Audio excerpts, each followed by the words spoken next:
Series खिज़ा की बारिश, किताब नंबर 3, दुल्हन का फरार। आवाज़ लुबाबा हैदर, पेशकश मीरे कारवां। पार्ट 14। पुलिस ने आसपास के सारे जजीरों में अपने मुखबिर और जासूसों को छोड़ दिया है। हमें बड़ी एहतियात से काम लेना होगा। सुंदर सिंह बोला, उनकी क्या मजाल कि यहाँ आकर हरनाम कौर जी को ले जाएं। मैं एक एक को भून के रख दूंगा। ये गुरु गिरन साहब का मामला है। अर्जुन ने सुंदर सिंह के कंधे पर हाथ रखकर कहा, तुम्हें नाराज होने की जरूरत नहीं। पुलिस यहाँ आ भी गई तो हमने जाहिर ही नहीं होने देना कि हरनाम जी यहाँ पर हैं। सुंदर सिंह का खदशा दुरुस्त निकला।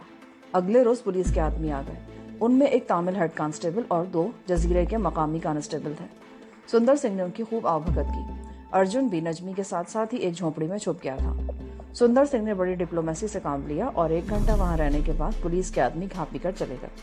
उनका स्टीमर जब समंदर में नजरों से ओझल हो गया तो सुंदर सिंह झोपड़ी में आ गया। वो लोग चले गए हैं, अब कोई खतरा नहीं। नजमी, अर्जुन सिंह और सुंदर सिंह कॉटेज के छोटे से कमरे में आकर बैठ गए।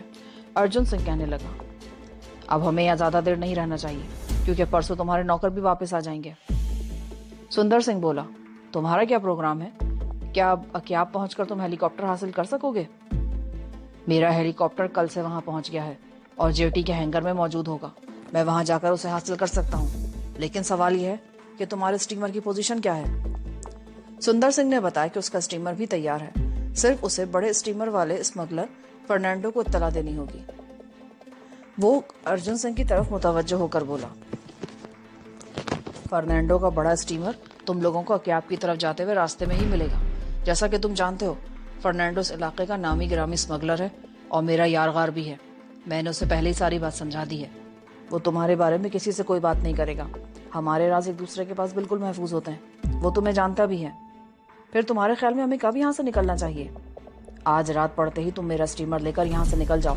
समंदरी रास्ते का तो तुम्हें इल्म है ही। मैं फर्नांडो को इत्तला कर दूंगा। वो तुम्हें यहाँ से 50 मील शुमाल की जानिब समंदर से उठा लेगा। अब ये खतरा तो तुम्हें मोल लेना ही पड़ेगा अर्जुन सिंह। कोई खतरा नहीं सुंदर सिंह, कोई खतरा नहीं। हाँ हरनाम कौर जी, आपको तो डर नहीं लगेगा? ये लोग अभी तक हरनाम जी यानी नजमी को बिल्कुल नहीं जानते थे कि वो असल में कौन है। नजमी ने थोड़ी घबराहट की अदाकारी करते हुए कहा, डर तो जरूर लगेगा जी, पर मैं सिखनी हूँ। सिखनी मौत से नहीं डरती। फिर अर्जुन सिंह भी तो मेरे साथ होंगे। हरनाम जी, मैं तो आपको आपके पिताजी ग्रंथी लाभ सिंह के घर पहुंचाकर ही दम लूंगा। सुंदर सिंह बोला, तो फिर ठीक है, कल रात तुम लोग यहाँ से वाहेगुरु का नाम लेकर निकल पड़ना। मैं फर्नांडो के पास अभी आदमी भिजवा देता हूँ। उसका स्टीमर यहाँ करीब के जजीरे में होता है। दूसरी रात सुंदर सिंह ने नजमी और अर्जुन सिंह को अपने स्टीमर में सवार कराया और हाथ बांध कर बोला, गुरु तुम्हारी रक्षा करेंगे हरनाम जी। मुझसे कोई भूल हो गई हो तो मुझे क्षमा कर देना। अर्जुन सिंह स्टीमर को ड्राइव कर रहा था। वो एक अच्छा इंजीनियर था। बहुत जल्द वो स्टीमर को जजीरे से दूर ले गया। उसने नजमी को बताया कि वो ऐसे समंदरी इलाके में सफर करेगा जहाँ पुलिस की गश्ती पार्टी के मिलने का इम्कान ना होने के बराबर है। रात अंधेरी थी। आसमान बादलों में छुपा हुआ था। मरतूब हवा चल रही थी। समंदर में तूफान नहीं था, फिर भी समंदर ऊपर तले हो रहा था। 1 घंटा समंदर में सफर करने के बाद अर्जुन सिंह ने स्टीमर की रफ्तार कम कर दी और वो उसे खास इलाके में दायरे की शक्ल में घुमाने लगा। फर्नांडो के स्टीमर को हमें इसी जगह मिलना होगा।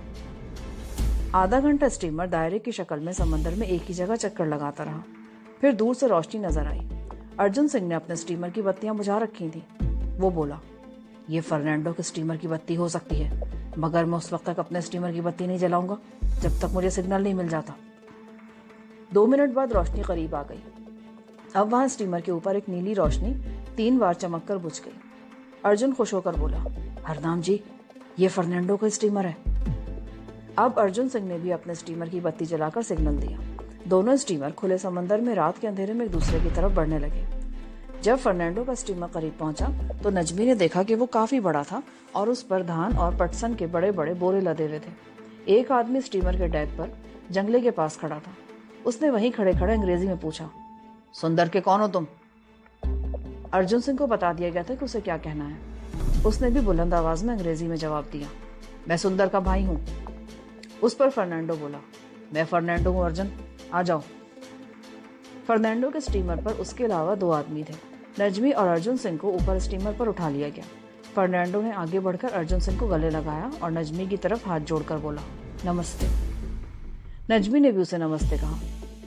एक आदमी फर्नांडो के हुक्म पर सुंदर सिंह के छोटे स्टीमर में उतर गया और उसे वापस लेकर समंदर की तारीकी में गायब हो गया। वो स्टीमर वापस सुंदर सिंह के जजीरे पर ले जा रहा था। फर्नांडो नजमी और अर्जुन सिंह को नीचे अपने कैबिन में ले आया। यहाँ शराब की बोतलें पड़ी थीं। अर्जुन सिंह ने बोतलों को देखते ही कहा, फर्नांडो, इन बोतलों को यहाँ से हटा दो, इनकी जरूरत नहीं है। फर्नांडो एक चौड़े शानों वाला सांवला पुर्तगाली स्मगलर था। मैं समझ गया, कोई बात नहीं। और उसने बोतलें मेज से उठाकर नीचे एक तरफ रख दी। केबिन में एक तरफ दीवार के साथ बर्थ बना हुआ था जिस पर बिस्तर लगा था। फर्नांडो नजमी से बोला, सिस्टर, तुम आराम करो, हम दूसरे केबिन में चले जाते हैं। नजमी ने शुक्रिया अदा किया और बर्थ पर बिछे हुए बिस्तर पर लेट गई। इंजन उनके नीचे आते ही स्टार्ट हो गया था और उसने खुले समंदर में अक्याब की तरफ अपना सफर शुरू कर दिया था। अर्जुन और फर्नांडो केबिन का दरवाजा बंद करके वहां से चले गए। नजमी को नींद आ गई। स्टीमर साहिल समंदर के साथ साथ सफर करता रहा। मुंह अंधेरे स्टीमर अक्याब बंदरगाह से थोड़े फासले पर एक जगह रुक गया। फर्नांडो और अर्जुन डेक पर मौजूद थे। फौरन समंदर में लंगर डाल दिया गया। स्टीमर की सारी बत्तियां बुझा दी गईं। आसमान चूंकि बादलों से भरा हुआ था, इसीलिए सुबह की रोशनी भी दबी दबी सी थी। अर्जुन सिंह पतलून और जैकेट में था। उसने फर्नांडो से कहा, मैं साहिल समंदर पर ही हेलीकॉप्टर को लाता हूँ। हरनाम जी अभी सो रही हैं, मैं उन्हें आकर जगा दूंगा। ये कहकर अर्जुन सिंह एक छोटी डोंगी में बैठकर साहिल पर उतरा और रेत पर चलता दरख्तों में गायब हो गया। फर्नांडो ने अपने दोनों आदमियों को दोनों कोनों पर राइफलें देकर खड़ा कर दिया कि अगर कोई खतरा पेश आए तो उसका मुकाबला किया जाए। अर्जुन जंगल के सारे रास्तों से बाखबर था। वो वहां से निकलकर जेटी के हैंगर में पहुंचा। कार्ड उसके पास था। शेड्यूल के मुताबिक उसे सुबह सुबह हेलीकॉप्टर वापस मार्शल जजीरे पर ले जाना था। गार्ड के एतराज का सवाल ही पैदा नहीं होता था। नजमी की अचानक आंख खुल गई। उसने महसूस किया कि स्टीमर खड़ा है और उसका इंजन भी बंद है। वो केबिन से निकलकर ऊपर डेक पर आ गई। मुंह अंधेरे का समा था। फर्नांडो जल्दी से नजमी के पास आया और अंग्रेजी में सलाम करके बोला, मैडम, अर्जुन हेलीकॉप्टर लेकर आता ही होगा, सब ठीक है। नजमी ने फर्नांडो का शुक्रिया अदा किया। इतने में फिजा में गड़गड़ाहट की आवाज सुनाई दी। लो, अर्जुन सिंह आ गया। नजमी की निगाहें मशरक की जानिब बादलों भरे आसमान पर लगी थी। थोड़ी देर बाद वहां हेलीकॉप्टर की नीली और सुर्ख रोशनी दिखाई दी। उसके बाद हेलीकॉप्टर नीचे होता गया और फिर साहिल की रेत पर एक जगह उतर गया। फर्नांडो और नजमी डेक पर खामोश खड़े हेलीकॉप्टर की तरफ देख रहे थे। डोंगी पहले से ही साहिल पर मौजूद थी। अर्जुन हेलीकॉप्टर में से निकलकर दौड़ता हुआ डोंगी की तरफ बढ़ा और उसे चप्पू से चलाता स्टीमर के पास आ गया। उसने मुंह पर करके फर्नांडो से कहा, हरनाम जी को तुम जगा दो, वक्त बहुत कम है। मैं जाग रही हूँ सरदार जी। नजमी ने नीचे झुककर कहा, ओके, आ जाओ। रस्सी की सीढ़ी लटका दी गई। नजमी बड़ी एहतियात से सीढ़ी उतरकर नीचे डोंगी में आ गई। अर्जुन ने फर्नांडो की तरफ मुतवज्जो होकर कहा, thank you Fernando. No problem my dear Arjun, good luck. Fernando ने मुस्कुराकर कहा। उसके साथ ही फर्नांडो ने लंगर उठा दिया। अर्जुन डोंगी चलाता साहिल पर आ गया। नजमी को साथ लिया। हेलीकॉप्टर में उसे अपने साथ वाली सीट पर बिठाया, फिर इंजन स्टार्ट कर दिया। थोड़ी देर बाद हेलीकॉप्टर दरख्तों के ऊपर परवास करता हुआ शुमाल की तरफ बढ़ा चला जा रहा था। 1 घंटे बाद हेलीकॉप्टर इंडिया के मिजोरम सूबे के चंपा टाउन नामी कस्बे में उतर गया। अर्जुन ने नजमी को बताया कि हेलीकॉप्टर उसे यहाँ अपने एक साथी के हवाले करना होगा जो उसे वापस लेकर अक्याब और वहां से मार्शल जजीरे पर पहुंच जाएगा। यहाँ से हम आगे किस तरफ को जाएंगे सरदार जी? ये मैं वापस आकर बताता हूँ, तुम इसी जगह रहना, मैं ज्यादा देर नहीं लगाऊंगा। नजमी को अर्जुन ने मिजोरम के चंपा टाउन में एक जगह हेलीकॉप्टर से उतारा और ताकीद की कि वो इन चट्टानों के पास ही छुपकर बैठ जाए। अर्जुन हेलीकॉप्टर लेकर उड़ गया। नजमी ने इर्द गिर्द देखा। दिन की रोशनी चारों तरफ फैल गई थी। यहाँ भी आसमान बादलों से भरा हुआ था और इर्द गिर्द नारियल के दरख्त कम और महागनी के घने दरख्त ज्यादा थे।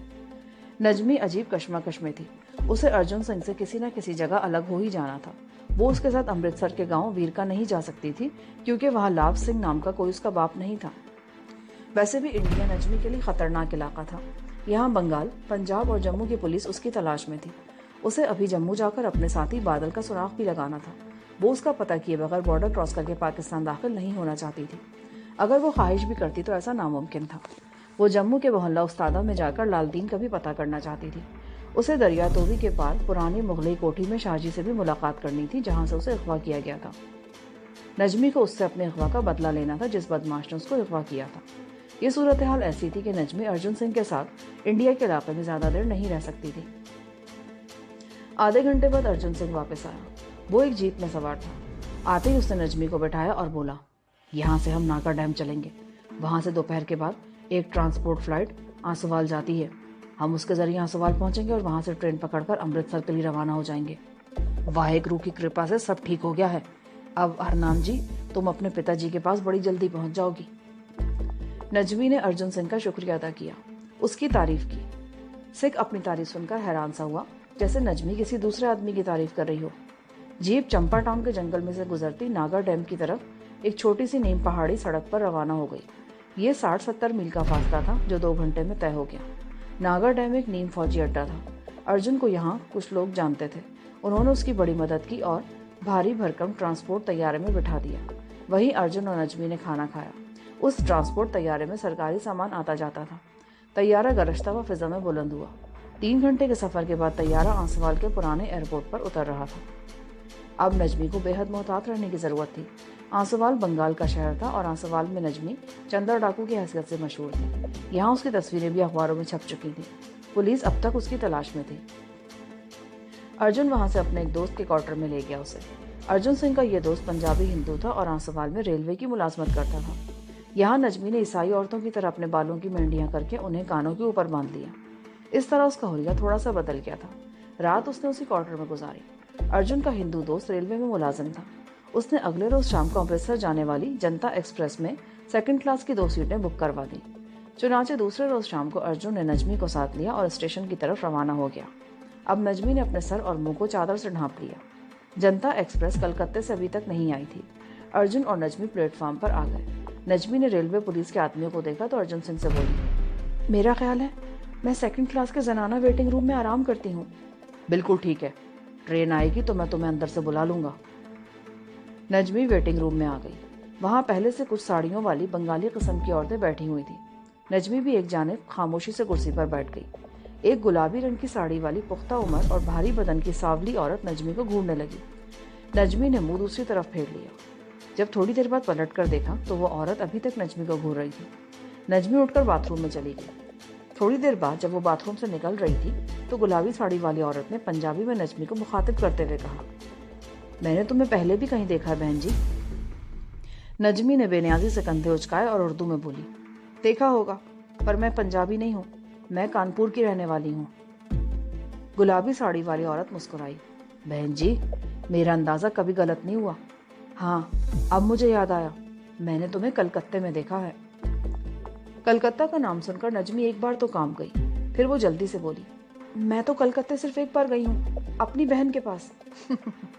मैंने शायद तुम्हें किसी शादी में देखा है। मुझे लगता है तुम पंजाबी बोल रही थी।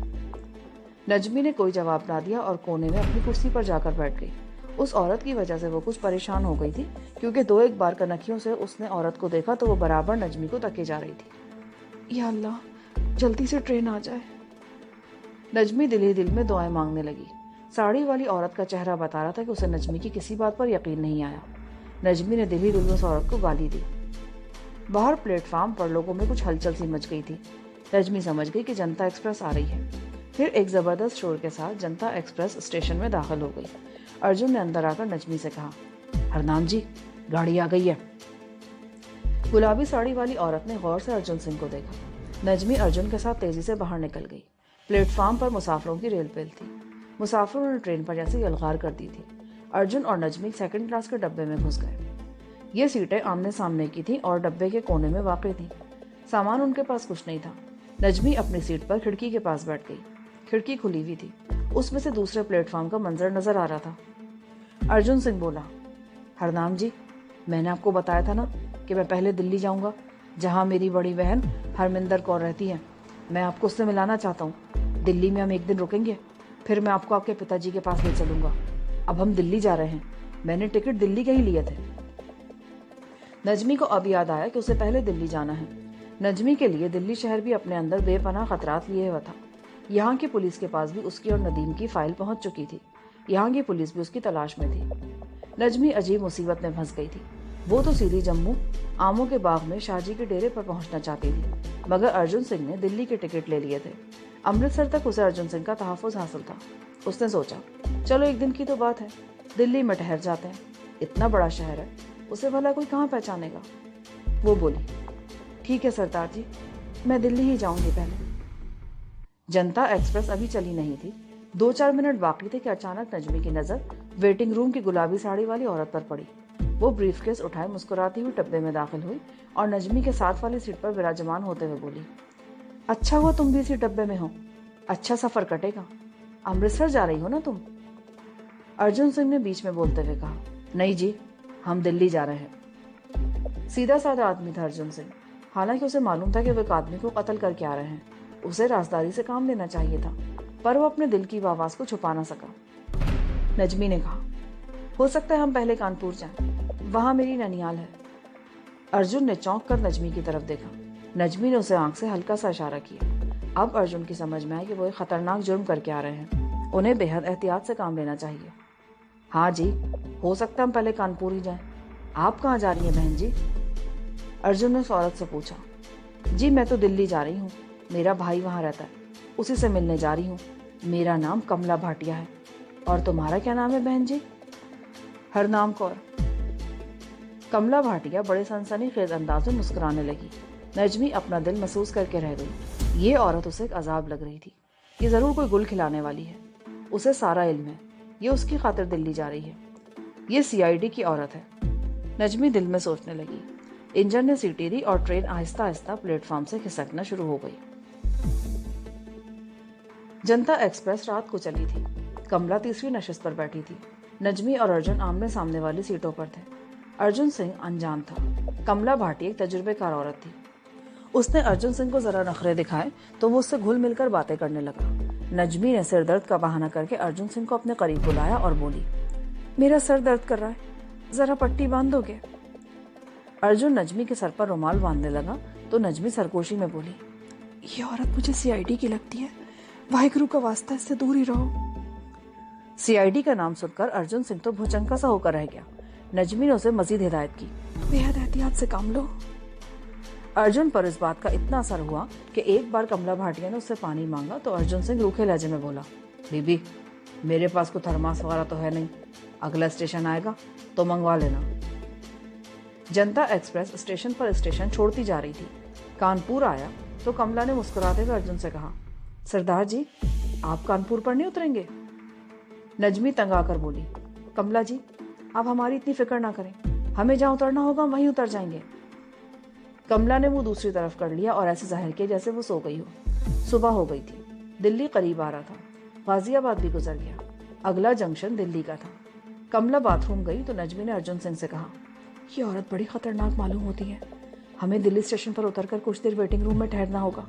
जब ये औरत चली जाएगी तब हम स्टेशन से बाहर निकलेंगे। ठीक है हरनाम जी। जनता एक्सप्रेस दिल्ली के प्लेटफॉर्म पर आकर रुक गई। नजमी ने चादर से अपना चेहरा और सर ढांप लिया। ट्रेन से उतरकर सेकंड क्लास वेटिंग रूम की तरफ बढ़ी। अंदर जाकर उसने बाथरूम में मुंह हाथ धोया, बाल बनाए और सर पर रुमाल बांधा। फिर बाहर आकर कुर्सी पर बैठ गई। अर्जुन सिंह मर्दाना वेटिंग रूम में था। नाश्ता दोनों ने रास्ते में ही कर लिया था। नजमी ने अर्जुन से कहा कि वो पूरे 20 मिनट तक वेटिंग रूम में रहेंगे। जब 20 मिनट पूरे हो गए तो अर्जुन ने जनाना वेटिंग रूम के दरवाजे पर आकर नजमी को आवाज दी। नजमी ने बाहर निकलते ही पूछा, वो मुसीबत तो यहाँ मौजूद नहीं है? अर्जुन सिंह इधर उधर देखने लगा। हालांकि उसे ऐसा नहीं करना चाहिए था, मगर वो हर कदम पर अपनी सादगी और सादा दिली का सबूत दे रहा था। मुझे तो वो कहीं नजर नहीं आ रही। चलो जी अब निकल चलते हैं। किधर जाना है? मेरा मतलब है कि तुम्हारी बहन हरमिंदर कौर किस मोहल्ले में रहती है? मोती नगर जाएंगे हरनाम जी। तुमने मोती नगर देखा है? नहीं जी, दिल्ली तो जरूर देखा है, पर मोती नगर कभी नहीं गई। स्टेशन से बाहर आकर उन्होंने टैक्सी ली। वो टैक्सी में बैठ ही रहे थे कि अचानक नजमी की नजर कमला पर पड़ी। वो भी स्टेशन के बाहर एक तरफ खड़ी टैक्सी वाले से बातें कर रही थी। उसने ऐसे जाहिर किया जैसे उसने नजमी को बिल्कुल नहीं देखा, पर नजमी समझ गई कि कमला ने उसे देख लिया है, बल्कि वो उसी के इंतजार में स्टेशन के पोर्च में इतनी देर से खड़ी है। नजमी ने टैक्सी के चलते अर्जुन को बता दिया कि सीआईडी वाली औरत ने उसे देख लिया है। अर्जुन को गुस्सा आ गया। पहली बार नजमी ने अर्जुन के मुंह से गाली सुनी। ये गाली उसके मुंह से बेख्तियार निकल गई थी। मैं उसको ऐसा मजा चखाऊंगा ना कि याद रखेगी साली। टैक्सी मोती नगर की तरफ जा रही थी। नजमी आहिस्ता से बोली, टैक्सी सीधी मोती नगर मत ले जाओ, किसी दूसरी तरफ ले चलो। क्यों जी, हम डरते हैं उससे क्या? सामने वाले शीशे में से ड्राइवर ने गौर से उनकी तरफ देखा। नजमी ने अर्जुन सिंह का हाथ दबाया और खामोश रहने का इशारा किया। अर्जुन ड्राइवर से बोला, पहले जरा चांदनी चौक की तरफ चलो, वहां से कुछ मिठाई लेनी है। ड्राइवर ने गाड़ी चांदनी चौक की तरफ मोड़ दी। चांदनी चौक में टल वालों की मशहूर मिठाई की दुकान है, जहां से कभी लाल किले में मिठाई जाया करती थी। उनकी दुकान का माथा बारादरी ऐसा है और मिठाई सारी दिल्ली में मकबूल है। यहाँ ग्राहकों का बड़ा रश होता था। अर्जुन ने टैक्सी एक तरफ खड़ी करवा दी और नजमी को लेकर मिठाई की दुकान की तरफ बढ़ा। हरनाम जी, तुम ही देखो कि वो सीआईडी वाली मुसीबत हमारे पीछे पीछे तो नहीं आई। नजमी ने अर्जुन को खामोश रहने की हिदायत की। थोड़ी देर बाद वो मिठाई का लिफाफा लिए वापस टैक्सी की तरफ जा रहे थे। नजमी ने इस दौरान इर्द गिर्द के माहौल का जायजा ले लिया था। वहां रश और ट्रैफिक इतनी ज्यादा थी कि नजमी को सही अंदाजा ना लगा सकी। वैसे उसे कमला कहीं नजर नहीं आई थी। टैक्सी अर्जुन की बहन हरमिंदर के घर की तरफ जा रही थी। दिन की रोशनी में नजमी को अपने पहचाने जाने का खतरा था। वो टैक्सी की पिछली सीट पर एक तरफ को झुककर बैठी हुई थी। टैक्सी दिल्ली की मुख्तलिफ सड़कों पर से होती हुई मोती नगर की नई आबादी में दाखिल हो गई। यहाँ छोटी छोटी कोठियां भी थीं और आलीशान बंगले भी, क्वार्टर भी थे, जिनको कोठियों में तब्दील करने की नाकाम कोशिश की गई थी। अर्जुन सिंह की बहन का मकान भी ऐसा ही कोठी नुमा क्वार्टर था। हरमिंदर कौर एक दराज कद पुख्ता उम्र की औरत थी, जिसके चेहरे से शगुफ्तगी और खुशमिजाजी टपकती थी। अर्जुन ने बहन को जाते ही नजमी के बारे में सब कुछ बता दिया। हरमिंदर ने नजमी को सीने से लगाया और प्यार करते हुए बोली, तुम पर बड़े जुल्म हुए हरनाम बहन, पर फिक्र ना करो, गुरु की कृपा से तुम्हारे कष्ट अब दूर हो गए हैं। अब अर्जुन खुद तुमको तुम्हारे पिताजी के पास फिरका पहुंचा के आएगा। हरमिंदर कौर का खाविंद दिल्ली में कपड़े का कारोबार करता था। दोपहर को वो भी आ गया। अर्जुन सिंह को देखकर वो बड़ा खुश हुआ। फिर नजमी की तरफ देखकर बोला, ये बीबी कौन है? मैंने तो इसे नहीं पहचाना। अर्जुन ने मुख्तसर लफ्जों में अपने बहनोई हरभजन सिंह को भी नजमी की दास्तान गम बयान की। उस पर बड़ा असर हुआ। अर्जुन, तूने बड़े पुण्य का काम किया है। गुरु गिरन साहब की ग्रंथी की बेटी को जालिमों के घर से निकाल लाए हो। तुमने तो अपना कल्याण कर लिया। अब बीबी हरनाम को उसके घर पहुंचा दो बस।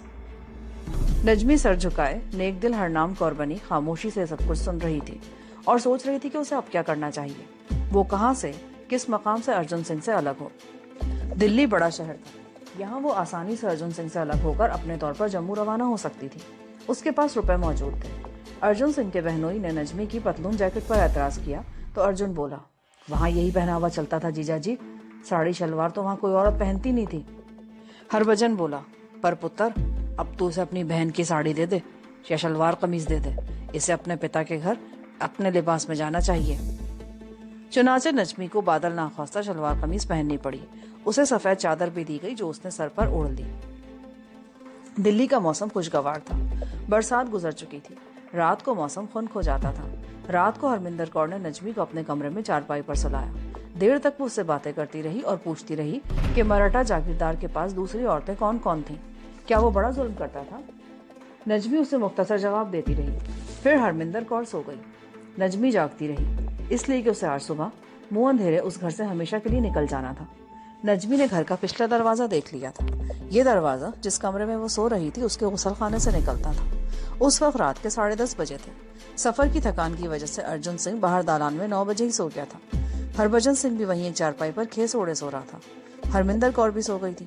सिर्फ नजमी जाग रही थी। रात के 11:15 बजे के करीब क्वार्टर के बाहर पुलिस की जीप आकर रुकी। उसमें से 4-5 कांस्टेबल हेड कांस्टेबल के साथ निकलकर हरभजन सिंह के क्वार्टर की तरफ बढ़े। गुलाबी साड़ी वाली कमला भाटिया पुलिस के साथ थी। बाहर से जीप की आवाज आते ही नजमी का माथा ठनका। वो जल्दी से चारपाई से उठी। छोटी सी खिड़की की तरफ से बाहर देखा। बिजली के खंभे की रोशनी में उसे पुलिस और कमला भाटिया नजर आई तो उसके बदन में बिजली की लहर दौड़ गई। खिड़की से पीछे हटकर सीधी वो गुसलखाने की तरफ भागी। उसका अकबी दरवाजा खोला और क्वार्टर की पिछली छोटी सी गली में निकल आई। पुलिस को उस गली के बारे में इल्म नहीं था, वरना वो पहले से उसका मुहासरा करती। नजमी को यकीन था कि उधर गली में भी पुलिस का कोई ना कोई आदमी जरूर होगा। वो अंधेरे में बड़ी मोहतात होकर बाहर निकली। ये देखकर कि गली बिल्कुल खाली पड़ी है, नजमी भागकर गली में से दूसरी गली की तरफ निकल गई। ये कोठी नुमा क्वार्टरों के पिछवाड़े थे और काफी रात गुजर जाने की वजह से सुनसान पड़े थे। कहीं कहीं मकानों के अकबी दालानों की रोशनी गली में पड़ रही थी। नजमी जितनी तेजी से दौड़ सकती थी, दौड़ती हुई उन गलियों से निकलकर सड़क पर आ गई। ये मोती नगर इलाके की छोटी सड़क थी। ये इलाका नजमी के लिए बिल्कुल अजनबी था। वो यहाँ कभी नहीं आई थी। उसने भागकर सड़क अबूर की और सामने वाली सड़क से होते हुए कोठियों के बीच वाले रास्तों से गुजरती मोती नगर से बाहर खुली सड़क पर आ गई। वो जानती थी कि अब तक अर्जुन सिंह की बहन के घर पुलिस को उसके फरार का पता चल गया होगा और वो उसकी तलाश में जीप लेकर इलाके में निकल आई होगी। उसे रास्ते की खामोशी में जोर से जीप की आवाज सुनाई दी। नजमी सड़क की दूसरी जानिब आ गई और दरख्तों के नीचे एक तरफ तेज तेज कदमों से चलने लगी। वो दिल ही दिल में कमला भाटिया को गालियां दे रही थी। आखिर उसका खदशा दुरुस्त निकला था। वो सीआईडी की ही औरत थी। जीप की आवाज करीब होती जा रही थी। यह पुलिस जीप हो सकती थी। वहां कोई टैक्सी रिक्शा भी नजर नहीं आ रहा था जो नजमी को उस खतरनाक इलाके से निकाल कर ले जाता। उसके पीछे दूर सड़क पर जीप की रोशनी नमूदार हुई। नजमी ने पलट कर देखा। जीप करीब आ रही थी। नजमी को कुछ और ना सूझा तो वो एक कोठी के खुले गेट में दाखिल हो गई। दाएं जानिब कोठी का बाग था। नजमी बाड़ फलांग कर बाग में घुस गई और भागती हुई दरख्तों की तरफ आ गई। यहाँ नौकरों के क्वार्टर्स थे। एक बंधा हुआ कुत्ता उसकी बू सूंघकर गुर्राया। नजमी वहीं बैठ गई। उसका सांस फूला हुआ था। दिल जोर जोर से धड़क रहा था। उसे अफसोस हो रहा था कि उसके पास कोई असलहा नहीं था। उसके कान जीप की आवाज पर लगे थे। आंखें झाड़ियों में से दूर सड़क की तरफ देख रही थी। जीप की रोशनी सड़क पर से तेजी से आगे निकल गई। नजमी की जान में जान आई। जीप की आवाज भी दूर जाकर गायब हो गई। कुत्ता अब गुर्रा नहीं रहा था। खतरा टल गया था। नजमी आहिस्तगी से उठी और बाग में से गुजरती कोठी के गेट पर आ गई। उसने इधर उधर देखा। गेट के आगे सड़क खाली थी। वहां कोई चौकीदार भी नहीं था, वरना उसे मुश्किल पेश आ सकती थी। वो तेजी से कोठी में से निकलकर दोबारा सड़क पर आ गई। सड़क के किनारे छोटे छोटे दरख्त थे। वो उनके दरमियान चलने लगी। 50-60 कदमों के बाद सड़क दाएं जाने मुड़ती थी। आधी रात के वक्त सड़क तकरीबन खाली थी। कभी कभी कोई गाड़ी गुजर जाती। नजमी दूर से गाड़ी की रोशनी देखकर दरख्त के पीछे छुप जाती थी। उसे चौक में दुकानों वगैरह की रोशनियां नजर आईं। वहां कुछ रिक्शा टैक्सी भी मौजूद थे। नजमी अकेली थी। अगरचे वो एक दिलेर औरत थी और अपना बचाव करना जानती थी, मगर वो एक नाजुक सूरत हाल से दो चार थी। वो अमन अमान के साथ उस इलाके से निकल जाना चाहती थी। अब सवाल ये पैदा होता था कि वो कहाँ जाए। रेलवे स्टेशन पर जाना मुनासिब नहीं था। उसके फरार के बाद जाहिर है पुलिस के आदमी स्टेशन पर जरूर मौजूद होंगे। अचानक नजमी के दिल में हजरत निजामुद्दीन औलिया रहमतुल्लाह अलैह की दरगाह का ख्याल आ गया। दरगाह शरीफ में वो महफूज रहकर रात गुजार सकती थी। इसका ख्याल पुलिस को शायद ना आए। टैक्सी या रिक्शे वाला भी दरगाह शरीफ का सुनकर उसे हिफाजत से वहां पहुंचा देगा। नजमी सड़क पार करके दुकानों के आगे खड़ी टैक्सी रिक्शाओं के पास जाने के बजाय वहीं एक तरफ खड़ी हो गई। बाएं जानिब से एक मोटर रिक्शा आया और उसके करीब आकर रुक गया। बीबी, किधर चलना है? ड्राइवर अधेड़ उम्र था। मुझे दरगाह हजरत निजामुद्दीन ले चलो भाई। बैठो बीबी। चंद लम्हों बाद रिक्शा मोती नगर के इलाके से निकल गया और दरगाह हजरत निजामुद्दीन औलिया रहमतुल्लाह अलैह की तरफ भागता चला गया। नजमी ने एक मुसीबत से तो छुटकारा हासिल कर लिया था, मगर वो किसी भी जगह गिरफ्तार हो सकती थी। अब तो दिल्ली पुलिस और दिल्ली की खुफिया पुलिस भी उसको गिरफ्तार करने के लिए मैदान में निकल आई थी। दरगाह वहां से काफी दूर थी। कोई पौन घंटे बाद रिक्शा ने उसे दरगाह के बाहर पहुंचा दिया।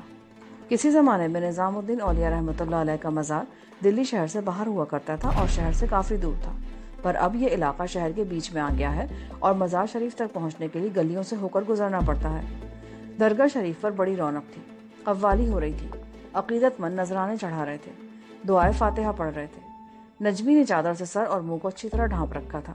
वो दरगाह में दालान में मरकद मुबारक के दाएं जानिब संगमरमर के छोटे से फर्श पर बैठ गई। उसने आंखें बंद कर ली और दुआए फातिहा पढ़ी। अल्लाह से दुआ मांगी और दरगाह शरीफ के गेट की तरफ देखा। अकीदतमंद चले आ रहे थे। फिजा में रोशनी और खुशबुएं तैर रही थी। कव्वाली दूसरे दालान में हो रही थी। कुछ दूसरी औरतें भी वहां सर झुकाए बैठी थी।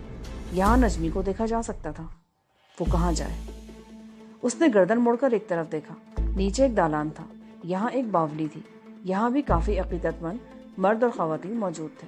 नजमी ने एक बार फिर दुआ मांगी और सीढ़ियां उतरकर दालान में आ गई। आहिस्ता आहिस्ता चलती दालान की जुनूबी दीवार की तरफ गई।